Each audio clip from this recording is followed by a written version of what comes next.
Hi everyone, my name is Sarah Beth, and I just finished reading Liquid, a love story by Mariam Rahmani. Please forgive me if I'm mispronouncing that name. This was my pick for book of the month for March, and it's about 300 pages long. It's actually due to be for publication in the 11th of this month, so I'm a tad early.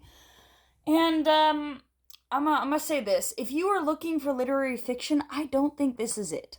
All right, it feels like a thinly veiled rom com, but in the worst way.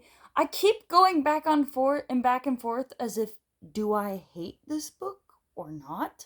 Because a lot of it is just, and I'm not gonna judge auto fiction. You know that the author is the main character. That is the stand-in. This is the author. I mean, look at the back. She says, "Oh, this character has a pixie cut, and she's, mixed, and she was just got her PhD and was going to school at UCLA, which is the same thing here. PhD in literature. You want me to believe it's not you? We all know it's you." And most of the book is just her whining. Just she keeps whining, and I just want to shake her and say, "This is your own fault."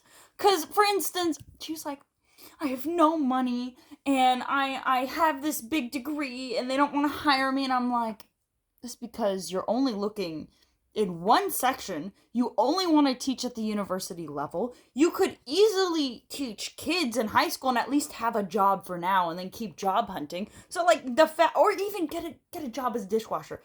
Your own pride is the reason why you're suffering right now." And then she's like, "The only way out of this is to marry rich." And I'm like, I get it. Suspension of disbelief. It's fine. But there's other things that happen. Like, for instance, her mother almost got a PhD in electrical engineering and then just shifted to be a PhD in lit. And then, and her mother, who was obviously doing well in the field, gives her some tips to help her with her paper to help her get a job. And she's just ignoring her mother, who's giving her tips because she knows better as a 31-year. And I'm like, your mom's trying to help you. And then she's like, "I got a rejection from the board that my mother was on, and it must have been her." And I'm like, "Yeah, you didn't listen to her suggestions. She's the one that knew better. You think she's gonna back you when she..." I have so much anger for this book.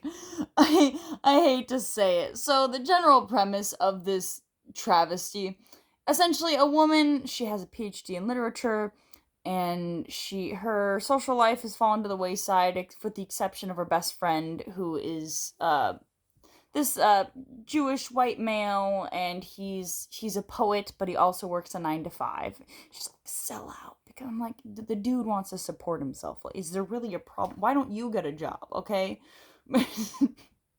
I have so much hate for this character. But anyway, that's her only friend, and she decides, screw it, I'm gonna marry rich. They haven't booked me for classes next semester, so I'm not teaching lyra, but I want to teach what I want to teach. They just don't like what I want to teach. I'm like, "Yeah, whatever sells, sells." And she's like, "Oh, they care about his money." I'm like, "Yeah, it's a company. You need people registered for your class." I'm like, she's like, "Capitalist pigs." I'm like, you know, you have to be good at your job for people to want to take your class and for it to be a wanted class. I mean, to a degree, it is just you being bad at it.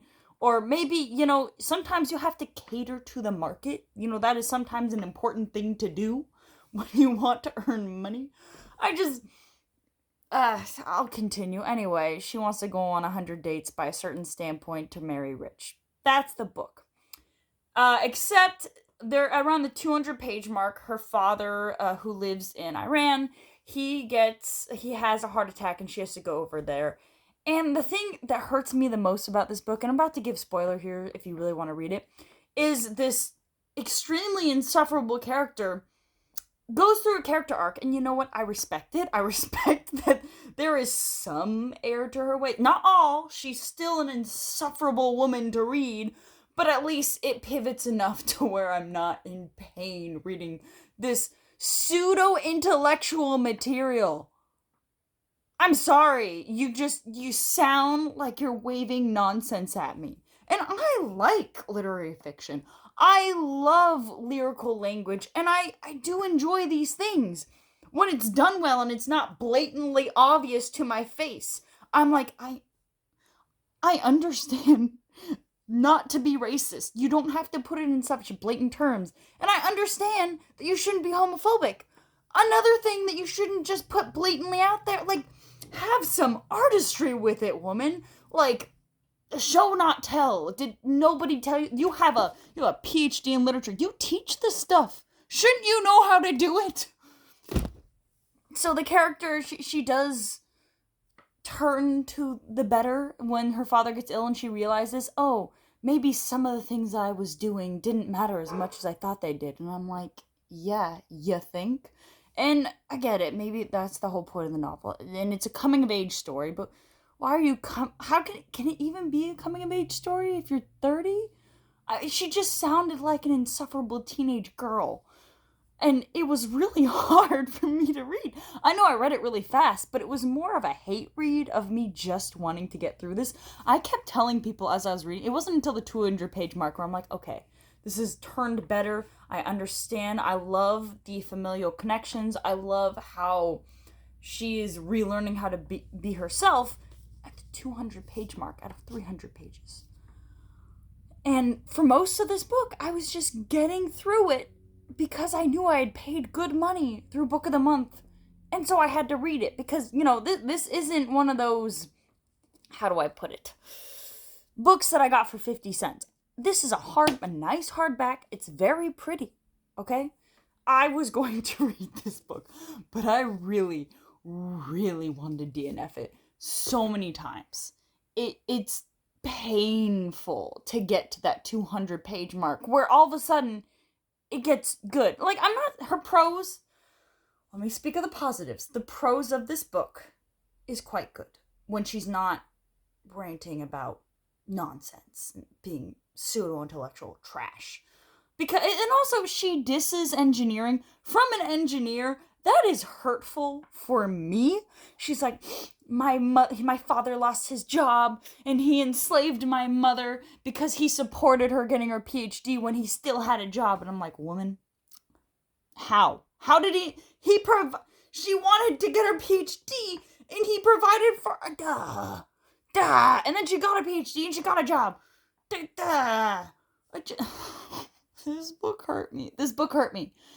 It angers me so much. I'm sorry I'm not as eloquent as I usually am, and that's because I don't recommend this book. Please don't read this book. Do not give money to this. I'm not saying it's bad, and I understand that the point was that I hope the point was that she was supposed to be insufferable. I really hope that was the point, but even then, there's only so long I can handle this, reading this. Just personally, it was a lot on me. And I don't like how it disrespected people in my profession. She's like, oh, all those science people, they know what they're doing. And I'm like, you're using Excel spreadsheet and then using pseudoscience on it for your dates.